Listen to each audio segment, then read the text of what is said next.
আমাদের রাজ্যের একটা দুর্ভাগ্য, আমরা অনেক দিন থেকেই ঝেলে আসছি এই একটা অবৈধ সরকারকে। আজ দীর্ঘ 15 বছর থেকে এরা সর্বদাই চায় ভারত বিরোধিতায় একটা জিকির ওঠাতে পশ্চিমবাংলায়। কিছু রাষ্ট্রবাদী লোকের জন্য সেটা যদিও সাকসেস হচ্ছে না, তবে তৃণমূল কংগ্রেস মনে প্রাণে চায় একটা জেহাদি সংগঠন গড়ে উঠুক, যে জেহাদি সংগঠন ভারতের জন্য থ্রেট হবে।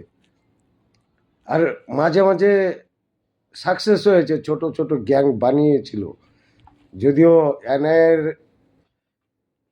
নজরে চলে আসায় সব গ্যাং আজ ধূলিসাৎ।